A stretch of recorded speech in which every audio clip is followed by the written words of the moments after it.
has been about 13 years since I last saw a very great show that after the first 3 seasons made a lasting impact on me.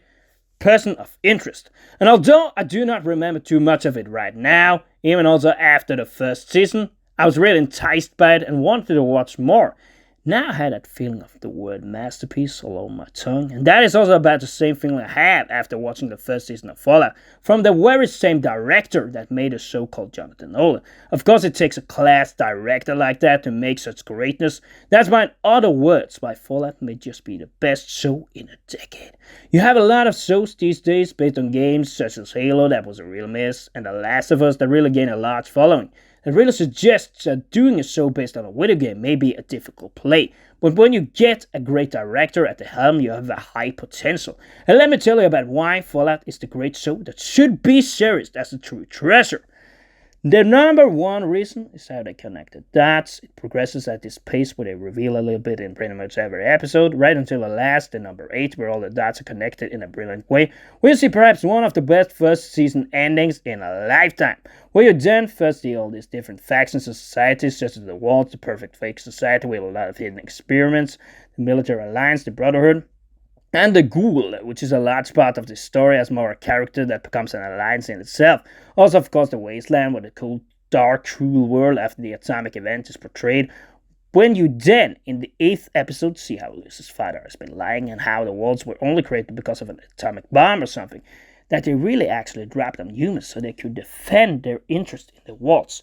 And also, you see how the worlds are really what seems like perfect societies, when they instead actually are worlds run as cruel experiment facilities, where you see different experiments, like one run by a super intelligent robot, a whole World 31 which is basically nothing other than people in capsules, and the World 12, where there was an experiment where there was only scientists and everything went in pieces. When you then have seen everything from the different characters in small pieces all the time in the episodes, when it then all comes together with high tension and the speeches done by the Ghoul, Lucy's father, and Moldaver, it is simply a mind-blowing train running on a roller coaster ride in the last episode. The show is also basically one that's a box of chocolate. You may like some of the characters. For instance, my favorite is the devious, cold-hearted, brutal the Ghoul played by Walton Goggins.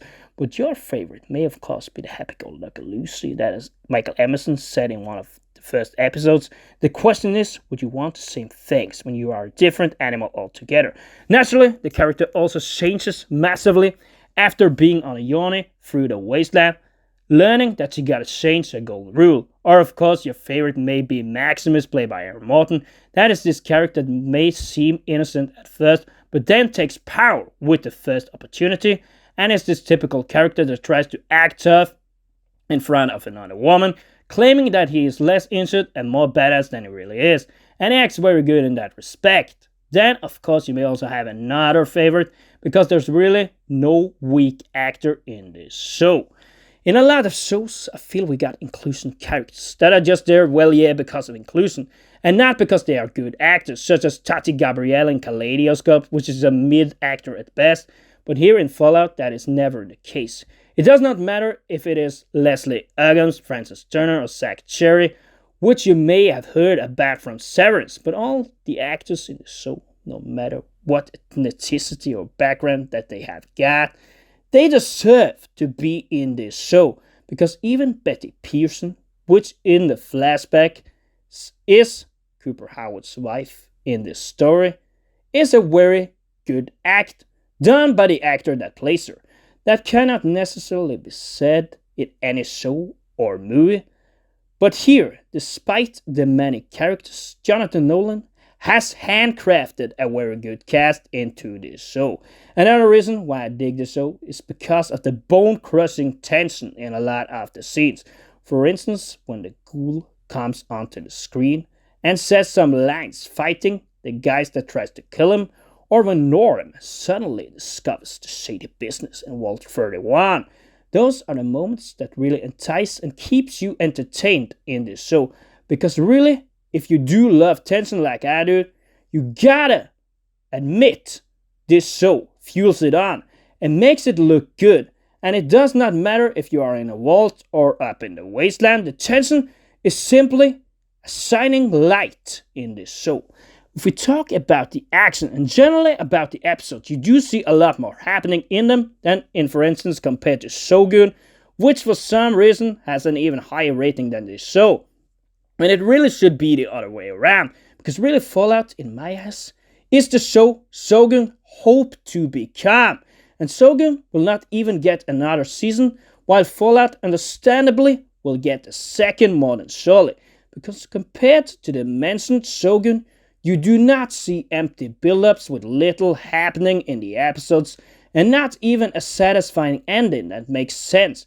Basically, Fallout is a show that rushes through you, and you want to see more and more, where Shogun just bores you with a line talk, and not any action. Sure, there's dialogue in Fallout as well, but there's a lot more action, tension between the characters, and scenes that really get your heart racing like a good show should. There's of course also a little build-up in this show, although mainly through the first episode. But anyways, that's the case with the build-up. It entertains you most of the time. Like the flashbacks with the Ghoul, the flashbacks with Maximus, or the ones with Lucy's father, because normally I hate flashbacks, but they connect the dots so well that in this case, unlike in the Terminal List, where you see the same flashback 10 times, here they are actually used in an economical, effective way that makes sense for the story. Then, as I said, when you get this mind-blowing finale in episode 8, you actually feel rewarded for watching through it, and that's just cleverness from Nolan that a lot of shows should learn from, because they can't hold your nerve there all the way. If we talk about one acting performance in the show, it will be from my favorite character, the Ghoul, played by Walton Goggins, which is just so good in this show. He basically drives it with his lines and how he is this cold, brutal, devious guy that never gives in and always finds an angle to survive, because he is really a product of the wasteland after all those years where it now, after his family suddenly went away, he has had to make his own way as a bounty hunter to get wiles in order to survive in a treacherous environment. When you then also see his flashbacks as Cooper, you do connect all the dots, and that's just impressive character building. Really, when you watch this show, you always get completely spellbound by how good this character is written and casted. Not sure whether he is a villain or not, but whether he is a villain or an anti-hero, it is the best act I've seen in a show in a long time. What more than most makes this show brilliant and the best in a long time is how the mystery is held right until the very end.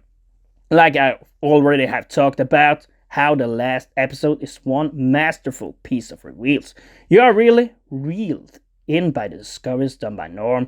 You are really enticed by how the Cooper Howard character progresses, and of course also with the Lucy background, how she changes as a human from being happy-go-lucky to finding out the cold dark truth about everything.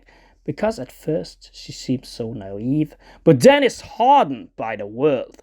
All these characters also really connect the dots, especially in the ending, when Lucy learns the truth about her mother and how the walls really were only designed basically as a lie, where they were told fake stories about how great their society really was, when in reality it took a destruction of a whole settlement with the enticing name Shady Sands to create the vault that actually Lucy was born in.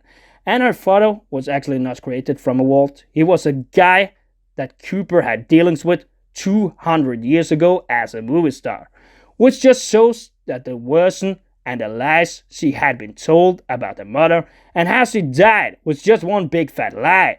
It is here that Ella Purnell really shows facial expressions from another world. Yes, you know that feeling when you are being told something you are not quite sure what you are to believe is true or not, or you are so broken down, you are not quite sure what to believe anymore, and how you can be pushed so far back into the light from a society that wants to mask the truth so hard. That is all the facial expressions from Purnell in this episode, where she does not say a lot, but shows a whole lot of emotion in a fantastic character performance. Then, of course, I may not be crazy about the character in general, but Purnell is a very good actor in this show nonetheless. If we, in some final words, talk about how this show reels you in, I would say the first one might be a little tough to get through, but really, then the second episode and onwards, you are really hooked in like a fish into this mystery action-based apocalyptic world where it is all about survival, covering up lies, the brutal choices you have to make in an uncertain world, and how you really can make societies that may seem like dream worlds, but like shady sands. Hence the name. There's always something shady behind it. That's also true for a lot of things in life that may seem fantastic, but there might be something shady behind it, which this show so clearly shows in a brutal, wicked way. Basically, I would say I finally found a show that I can call a cute little masterpiece here.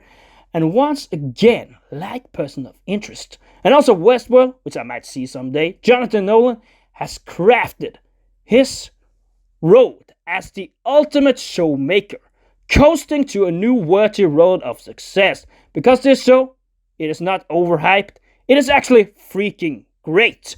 And I will proudly give it an 8 out of 10.